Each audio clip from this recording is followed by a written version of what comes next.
Welcome back to the West London Witch. This episode includes a story of suicide and may not be suitable for everyone. Listener discretion is strongly advised. Perhaps 4 martinis wasn't such a good idea. The first one made the second one look appetizing, and it all went downhill from there. What was it F. Scott Fitzgerald said? First you take a drink, then the drink takes a drink, then the drink takes you. Something like that. And old Fitzgerald knew a thing or two about alcohol. Meredith smiled as she handed the cabbie a 20 and stepped into the gold and green Art Deco lobby. Very Fitzgerald, she thought to herself. After a week of meetings and conferences, she wasn't wrong to enjoy her last night in the city. A little frivolity could be forgiven.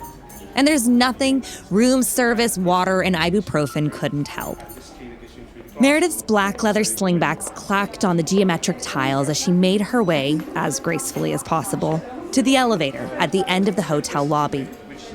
Her glossy red fingertips pressed the bronze button and she waited, with some help from the wall, for the elevator to descend to the ground floor.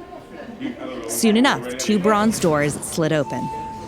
Behind them was a lattice door that was swiftly opened by an elevator attendant, decked in scarlet velvet. Good evening, Miss Jones. Meredith took a step back. She'd been staying at the hotel for a week. Not once had she seen this interior lattice door. Never had there been an attendant before. And how did he know her name? Miss Jones? The attendant repeated. Hypnotically, as if under a spell, Meredith stepped into the elevator. The attendant closed the gate, and the bronze exterior doors followed with a soft clang. I'm on the 6th floor, Meredith muttered, shaking loose from whatever possessed her to enter the gliding box. Oh, I know, Miss Jones. But first, the party. A white-gloved finger jabbed at the mezzanine level, which was odd, as Meredith had overheard that level had been blocked up, converted into the laundry and storage center. Thank you so much, but I really couldn't attend a party now, Meredith responded politely. Oh, but you must. You wouldn't want to miss it. Besides, everyone is expecting you. Meredith's stomach lurched. She couldn't tell if it was the gin or an unshakable feeling of unease. This was all wrong. The elevator tottered to a halt, and the attendant opened the doors to reveal a riotous party. A costume party by the looks of it. Everyone was clad in fringe and feathers, strings of pearls and suspenders. Enjoy the party, Miss Jones, the attendant said as he guided her out of the elevator. Oh, no, I really just need to head to bed. Meredith turned, attempting in vain to re-enter the elevator. Yet as she turned, she did not see the 2 bronze doors, but rather a sage green wall trimmed in gold. The elevator was gone. Propelled by curiosity and a heavy helping of confusion, she began down the hall, pushing past perfumed ladies flirting with men whose hands were full of champers and cigars. As she journeyed deeper down the hall, the sound of a jazz band seemed to mimic her heartbeat, discordant and syncopated. A gentleman in a 3-piece suit opened a massive gold door for her as Meredith barreled into a glittering, smoke-filled ballroom. Crimson walls, covered in mirrors, made the space feel endless. No beginning and no end. Meredith headed towards the bar. Surely the bartender could help her get to her room, or at least call down to the lobby. A young man in his 20s greeted her with a brilliant, pearly smile. Miss Jones, what can I do you for? Sorry, I just need to get to my room, and I seem to have lost the elevator. Can you help direct me? You haven't lost anything, Miss Jones. You're right where you're supposed to be. Martini? 2 olives? No, I just need to find my way to the elevator, or the stairs even. You don't want to leave yet. The party's just began. And your favorite song is coming up. Sorry, no, I'm really not supposed to be here. I've been at work all day, you see, and I've got an early flight tomorrow morning, and I'm really not dressed for a themed party. What are you talking about? You look fabulous. In that moment, Meredith caught a glimpse of herself in the mirrored column of the bar. Gone was her modest gray wool skirt and white buttoned-up Oxford top. She indeed did look fabulous. A beaded drop-waist gown that hit just below her knees adorned her straight frame. Long silk gloves climbed up her arms as blue opal marcasite earrings dripped from her ears like raindrops. "I am so confused," Meredith said to the barman, her eyes frantically searching for an answer. Drink your martini, Miss Jones, and enjoy the music. Dutifully, Meredith took a sip. As the 3 parts gin to 1 part vermouth hit her lips, a chorus of trombones, brass, piano, and saxophone began to swill around her. A flurry of dancers charlestoned around her in a frenzy. The room was a rush of color, shape, smoke, and sound. The music began to fade into a jumbled jam of minor chords and blurred beats. The smoke seemed to grow in its density, and the crimson paint was rushing off the walls like blood filling the room. The dancers twirled, turned, shimmied and shaked. Feathers went flying, hats fell to the floor as the tornado of sound and movement began to crescendo. Meredith looked on in horror as flesh began to peel off of the dancers. Plaster fell from the walls, and the drink in her hand turned from icy liquor to a black, odorous venom. It was in that moment when another F. Scott Fitzgerald quote befell Meredith like an epitaph. The loneliest moment in someone's life is when they are watching their whole world fall apart, and all they can do is stare blankly.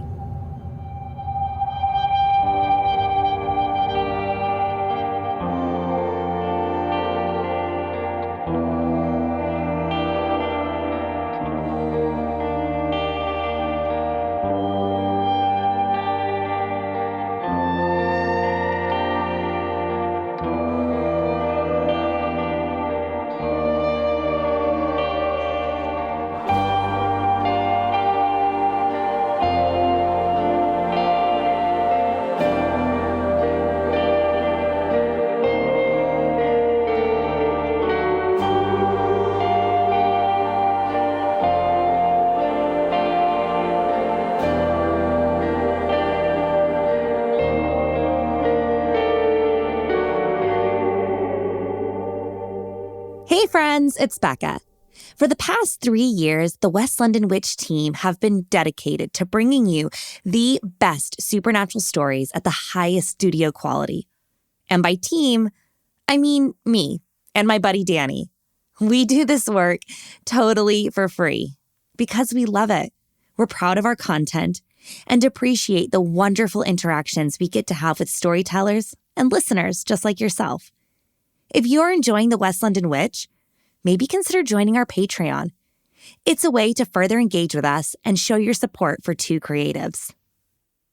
If you're in a position to spare enough each month for us to grab a cup of coffee in between edits or add to the piggy bank for a new microphone, we would love to see you in our Patreon community. But I know times are tough, so if you're not in a position to join Patreon right now, that's okay. We aren't going anywhere. Head on over to patreon.com/The West London Witch. For as little as £1, $1, €1 a month, you can gain full access to our coven, a space where we share behind-the-scenes stories, dive deeper into each episode, answer your questions, and have special little treats to thank you for sharing your love and kindness with your favorite little witch.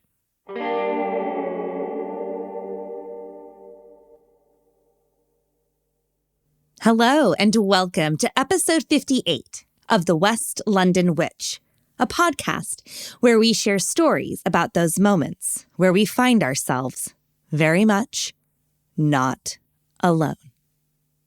Los Angeles, California, the land of glitz, glamour, the silver screen, and celebrity. And while all this may be true, it's also the land of broken dreams, failed enterprises, rising crime, and homelessness. Today, we are pulling back the glitzy facade of one of LA's most luxurious and historic establishments, the Hotel Alexandria.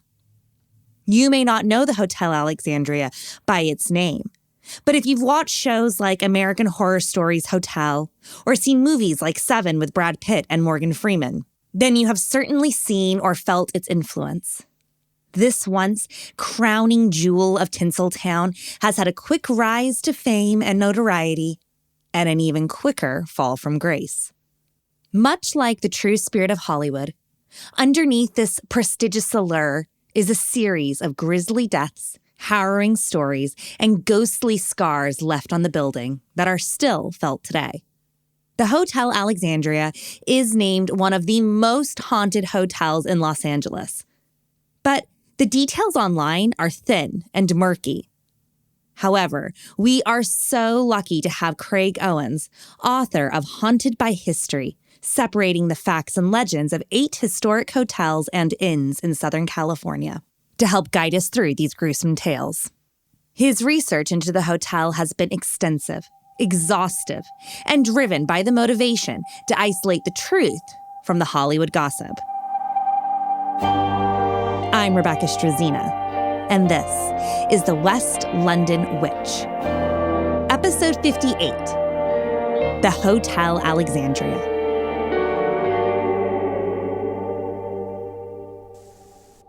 One of my favorite buildings in all of Los Angeles, and also happen to think it's one of the most actively haunted buildings in all of Los Angeles, is the Hotel Alexandria. And it was LA's first 5-star hotel. Prior to the Hotel Alexandria breaking ground in 1906, Los Angeles was a Wild West town, a lawless land of prospectors, oilmen, and those embarking on manifest destiny. LA was dirty streets, horse-drawn buggies. There's a lot of new money coming in from the mines, mineral surveyors and prospectors coming out west. The railroad had brought a lot of them into LA. And Nevada, for instance, was booming.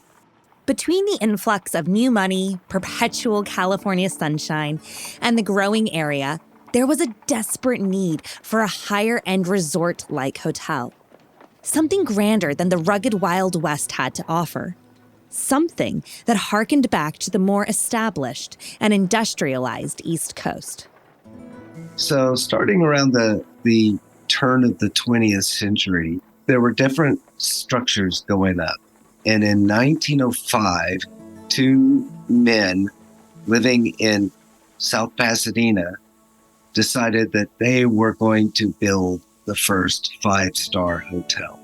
So they raised $1 million, and they rented land from about 5 or 6 different landowners. And then they constructed this huge, for its time, it's about a 6-story Beaux-Arts building. Absolutely no expense was spared in the construction of the hotel. They had mosaic tile that was custom made. They brought in Egyptian marble, and they made this huge lobby with these giant pillars with green Egyptian marble, and the walls of the lobby and a lot of the hotel was this dark emerald green. And when it opened, it was an immediate success. It became such a landing spot for people with money that all of the local newspapers started just planting reporters in the lobby, just waiting to see who would come in. Now, the mining years at the Alexandria started to peter out around 1910, 1911, 1912, but a new industry came in, and that was the motion picture industry. A constant flow of celebrities and affluent guests checked into the Hotel Alexandria. In its heyday, everyone from Mary Pickford, Rudolph Valentino, Thomas Edison, Charlie Chaplin, Paul Whiteman, and even Presidents Taft and Wilson stayed at the 5-star hotel. The Hotel Alexandria was the it place of the West Coast. In 1910, 1911, the need to expand forced the Alexandria to build an annex, a 12-story addition to the original 6-story building. But it wasn't all starlets and sunshine.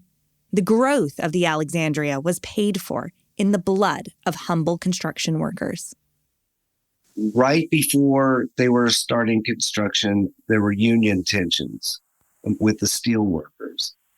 And nationwide, they called a steel strike. And LA was very Republican back then, and the Alexandria owners were very conservative and anti-union. So they were going to build with scabs, which are non-union workers. This caused immediate problems. Union picketers started showing up, and there were some tragic accidents that happened. One had to do with a non-union employee falling to his death. And as the construction crew brought the dead body out into the street, it caused a riot. And the union picketers started attacking the non-union workers, and the police had to arrive and they dispersed the crowd. And not long after that, another accident happened within days where another worker was injured. After this second incident, the Hotel Alexandria erected a huge fence around the construction site so no one could see in. There were more accidental deaths and injuries sustained by non-union workers. And due to the secrecy on the site, we may never know exactly how costly the annex really was. But the show continued on, and the new annex and the growth of the film industry kept the Alexandria a riotous success. Craig described it as the Plymouth Rock of Hollywood. Now, the Alexandria, despite all this, had a dark side as well. And there were people that I'm convinced went there to take their own lives in order to make the newspapers. There was an interesting story that I came across in 1912, and it had to do with the death cycle of 3. And apparently what happened is that there was a person who had been living there for a while. She was an elderly lady, and she just died in her bed. Then within like a few days later, another man died in bed. And the newspapers were beginning to pick up on this. And then there was the third death, and it was a young girl, about 18 years old. She ended up dying at around 5 in the morning. 3 natural deaths. Totally understandable. Tragic, yes. Unfortunate, certainly. And admittedly not great for business. The newspapers were running articles about the deaths. And then, in a very strange turn of events, the general manager of the hotel held a press conference. And he's like saying, what a relief. The cycle of 3 is over now. I was really worried with the 2, but this is not superstition at all. This stuff really happens. There's no ghosts, no anything like that. We can just all go back to normal. Why would anyone hold a press conference dismissing the idea of ghosts in the hotel if you, your staff, and your guests did not report ghosts? There is no smoke without fire. Then you had the first reported suicide, which I don't actually believe was a suicide. It happened in 1915. And I actually do think that she's one of the ghosts that's haunting the Alexandria today. There was a woman who checked in under a pseudonym, and she was alone. She stayed in the suite. The next day, housekeeping hears her moaning from inside of her room. She goes in, and the woman is writhing in pain in bed. And she does manage to utter something. And what she says is, I'm in so much pain. I drank something. I drank poison. I'm in so much pain. I just want to die. After Miss Anna Fairchild's death, which the police had just written off as a suicide, they contacted her husband in San Francisco to relay the tragic news. And the husband said, oh, it doesn't surprise me. She was carrying on an affair with one of my oldest friends and employers. I begged her not to leave San Francisco and go back to him, but she did anyway. This doesn't surprise me. And the newspapers in LA just kind of dropped it at that.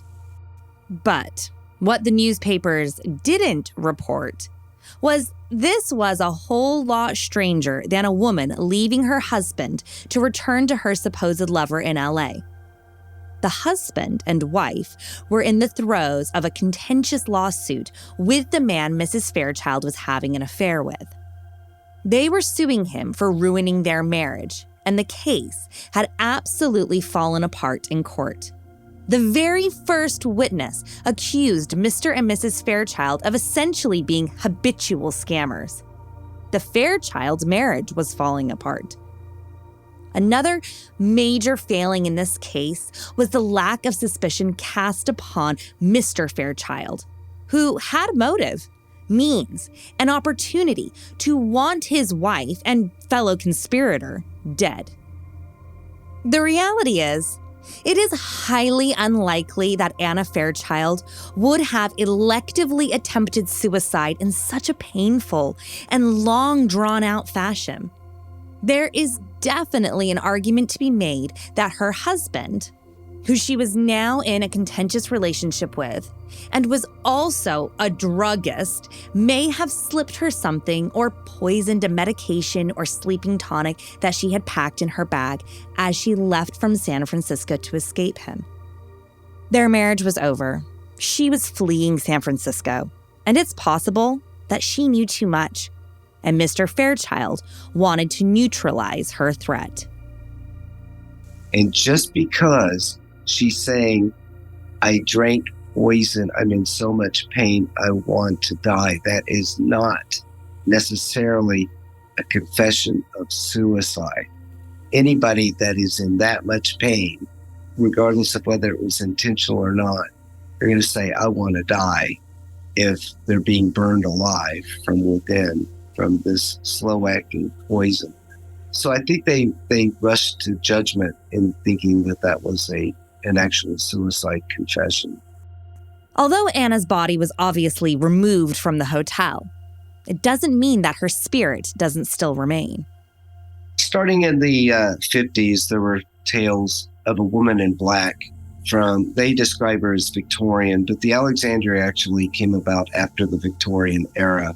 And looking over the deaths, the closest time frame is, in fact, this woman who suicided in 1915, or allegedly suicided. And people had seen her in the 50s or 60s wandering around the halls, looking very sad. And then she just kind of wisps and disappears at the Alexandria. And then in the 1970s, it started being told again. They were doing a major renovation of the hotel. And some of the women that were hanging pictures in the hallway, they saw this woman looking very sad. They described her as looking on the middle-aged side, dressed in black, walking about 15 feet, and then disappearing. To this day, people still are claiming to see this woman in black. There are a lot of reports of this woman in black. She's seen wandering the halls, in the ballroom, in the lobby, and turning around the corners just visible out of the corner of your eye. It is told on many tourist and ghost blogs that she is, quote, seen wearing a crown of barbed wire with tears of blood running down her cheeks, end quote. Now, this might be so. I haven't seen her, but I think that this Victorian lady is more likely. Craig found a photo of Anna Fairchild, and I can totally see how her more Edwardian garb could be mistaken for Victorian. The story of a woman wearing a crown of barbed wire, crying tears of blood, is fantastic, but it might just be that. Fantastical, fictional, and not based in truth. But the story doesn't end there, because Anna Fairchild is not the only person to die under strange circumstances at the Hotel Alexandria. There was another story that's really odd too. It was a woman who clearly had mental issues, and she checked into a hotel room to commit suicide because she lived in LA. And she wrote several suicide notes. And then she had brought a gun with her, and she pointed it at her chest while laying in bed. She fired. It missed the heart. So she's bleeding and in great pain. She drags herself out of bed, goes to a mirror, and using the mirror reflection, re-aims the gun and then fires, and it hits the mark. It was a bloody mess. No one heard the gunshot. Again, a chambermaid found it when they brought the husband in. He saw the body and immediately fainted. Sadly, the grisly gun deaths don't end here. 1920 was an odd year, and it was the last really great year that the Alexandria had as a 5-star hotel. There's a man named Pat O'Brien. Has nothing to do with the Pat O'Briens of recent years. He was a World War I hero. He trained as a pilot and was actually flying and doing missions during World War I before the United States even entered the war. That's how gung-ho he was. And he gets shot down behind enemy lines, and he made this harrowing escape. And so he wrote this best-selling book called Outwitting the Hun. Due to his notoriety, Pat goes on the lecture circuit. And whilst in D.C., he falls in love with an aspiring actress. The pair move to L.A. so she can pursue her dream, whilst he looks for work as a stunt flyer or a barnstormer. They did this movie together, but it was considered one of the most racist movies, even for 1920. It was a Western that demonized the Japanese, which made no sense at all. This B movie was so bad, so racist, that even the 1920s audiences and picture houses wanted nothing to do with it. The O'Briens had invested their own money, time, and careers into this film that was being totally slammed and panned. It's no coincidence the suicide occurred right before the film's release. Pat O'Brien and his wife got into an argument, and there might have been some domestic violence, and he was threatening her. And so she checks into the Alexandria Hotel, and he follows right after her. And they're both staying on the same floor, just a few rooms apart from one another, and he's trying to beg for reconciliation. Mrs. O'Brien was now living at the hotel with a female friend, and she was refusing to even speak to Pat. Then one night, he wrote several different suicide notes, and he put a gun to his head, and he blew his brains out, and the wife heard the shot, and the police went in to investigate. His family could not believe and refused to believe that he had committed suicide. So they literally pressured the DA to reopen the investigation as a possible homicide. So they went back into the room and they looked at everything over again, but they determined it had to have been a suicide just because of the trajectory of the bullet. Then they were going, well, what happened to their money? What happened to their money? Turns out that they were in a financial bind. And so the family, were insistent that she robbed him blind and that she arranged it. It was foul play. Really, you have to look at the big picture here. And the big picture is they invested into this movie that they knew was going to be a dog. In the late 19-teens, the Alexandria was sold. They did sell it to a Chicago entity that wanted to build another hotel in LA, but they needed the clout, and the Alexandria gave them the clout to build their dream hotel, which was the Ambassador Hotel. After the Alexandria was sold, it began to go downhill fast. Once the Ambassador opened its doors on January 1st, 1921, the Alexandria took a back seat. And by 1934, the Alexandria went bankrupt, and all of the great stuff and all the history was auctioned off. And interestingly enough, I had said that they had built this hotel on top of land that they had rented. What happened is when it went bankrupt is that parts of the building went back to the landowner. And so the landowners are like, well, what am I going to do with this piece of building on my land? I mean, I only own part of the building. So a lot of them got together and they said, let's get rid of this. Let's pool our stuff together and let's sell it outright. But there was one landowner that wouldn't do that. A man named William Chick refused to sell his portion of the land. So the rest of the landowners gathered together and sold their portions to a man named Goldstone. What ended up happening is said, okay, well, if you aren't going to sell me this piece of the building, at least let's keep the rent the same for the tenants in the shops below. And Chick was like, no, I'm not going to do that. So what ended up happening is he lowered his rent on his side, and Goldstone lost one of his tenants that moved over to the other building. Goldstone got so mad.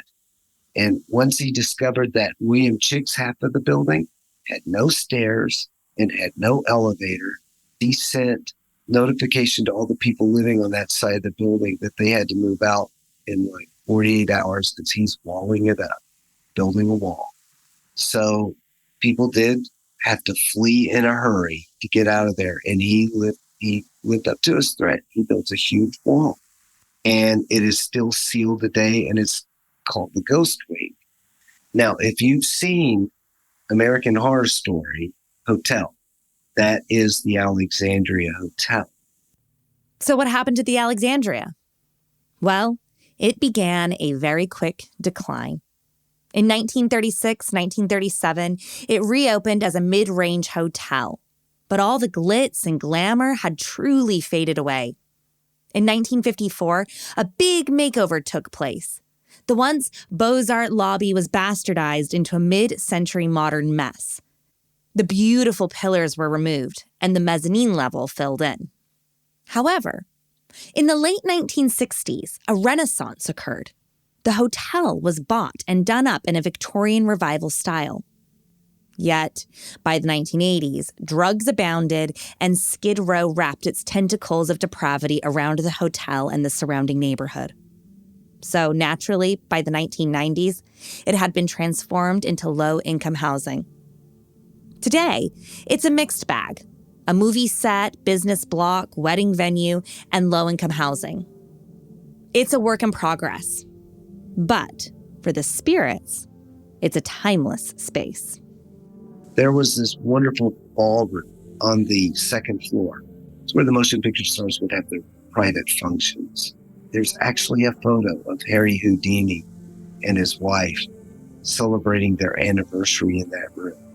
This ballroom is fabulous. It also happens to be one of the most active, paranormally active rooms in the place. And people have thought they've heard the sound of music, dancing, flickering lights. And there is a small child, about 8 years old, that's dressed in like a white dress, nightgown maybe, that's been seen not just around the ballroom, but in other parts of the hotel as well. And I've never been able to figure out who that is because I've never found evidence of a child dying there. But it does I sometimes wonder if it harkens back to that story I said earlier about a young girl about 18 years old that was emaciated and died of tuberculosis. She did die in a white gown at about 5 a.m. The little girl or young woman seen in the ballroom is a frequent sighting that is well documented. Although Craig hasn't seen her, he has had a truly terrifying experience in the Alexandria that was not only experienced by him, but also a group that he was working with.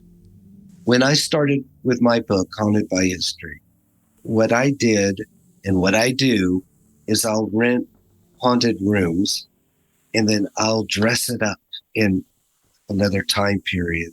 And we'll spend hours there shooting. And I had chosen the Valentino suite, okay, because I had heard that the Valentino suite was haunted. And how they decorated it very masculine, and something that you could easily picture Rudolph Valentino being in there. It had deep red carpet.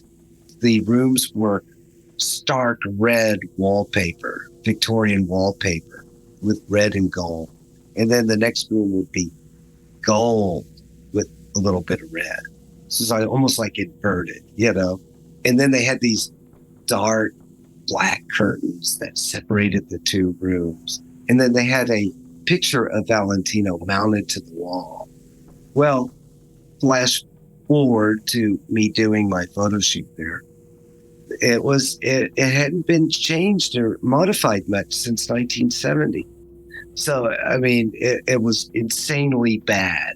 And there was no air conditioning. No one had lived in the place. Oddly enough, in the gold room, it looked like this big smear of blood splattered on the wall. And I asked about that. And I was told by an employee, oh, we shoot movies in here, so that's just movie special effects. So I didn't question it. I thought, well, I'll use it to shoot with. So I brought in a bunch of antiques, and we dolled up that room. And then I brought in a woman that I dressed her up as the Phantom of the Opera, all in red with a big, like, cavalier red hat with a plume. And I put her in this room, and we were shooting all day long.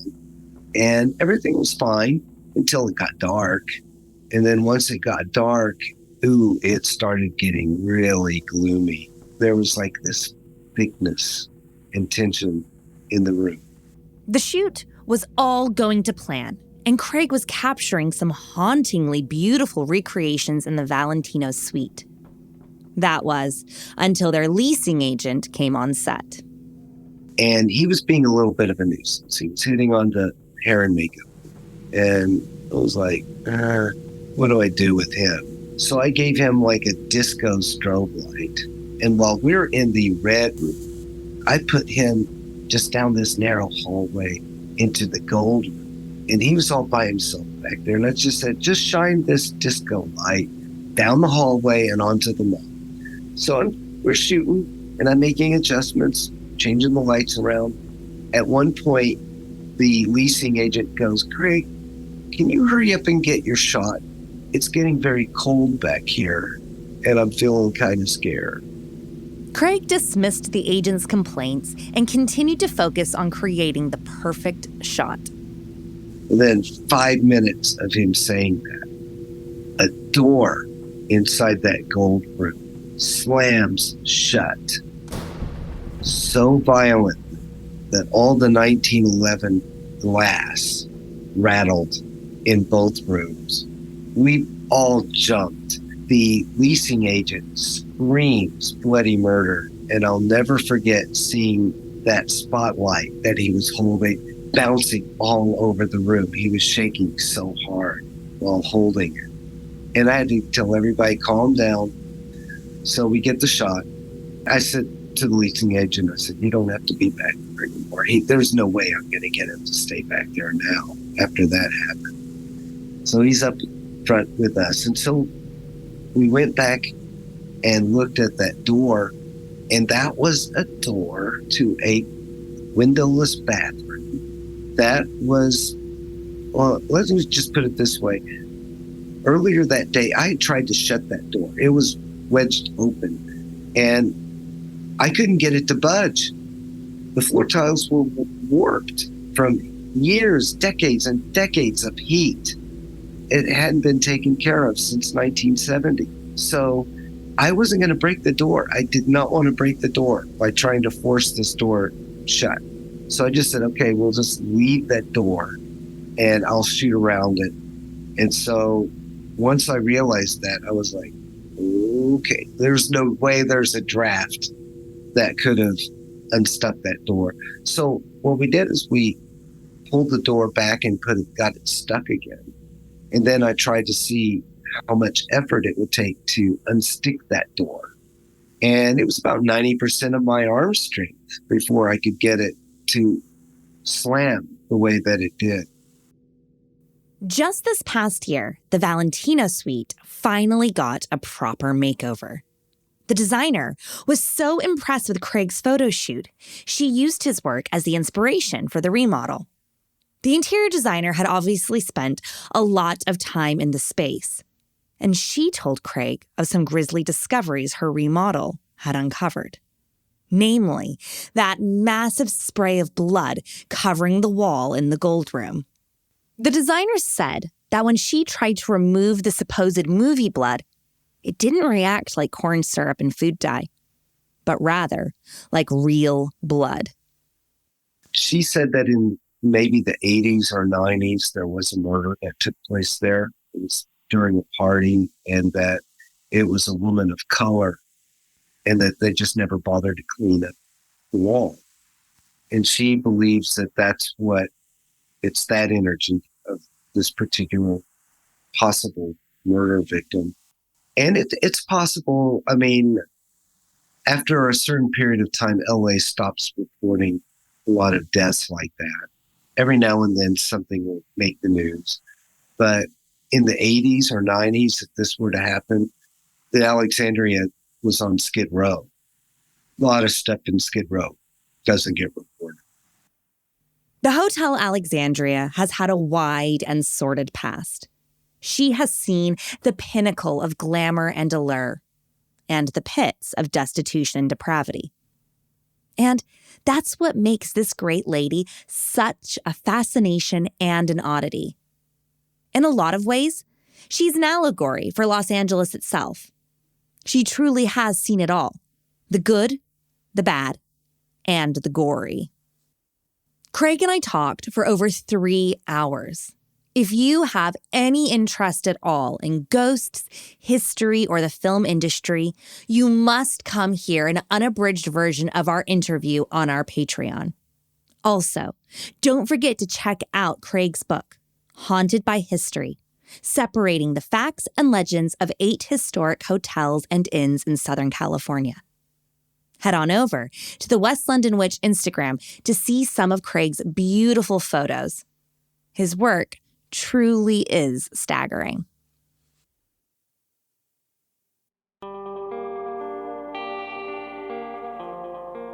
Do you have a spooky story you'd like to share? I'd love to hear it. Drop me an email at thewestlondonwitch@gmail.com or find us on Instagram and Facebook at The West London Witch. If you enjoyed today's episode, don't forget to subscribe, rate, and review. And come and follow us for additional content on Instagram and Facebook. Until next time, merry meet, merry part, and merry meet again.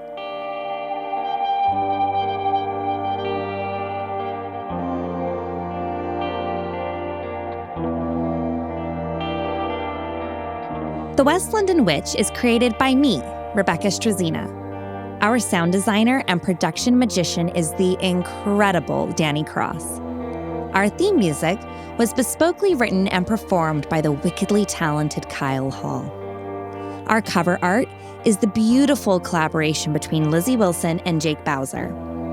Special thanks to Miss Sinead Bowers, our quality control and biggest cheerleader. And thank you to you, all of our listeners all over the world. These are your stories. Thank you for sharing them with us.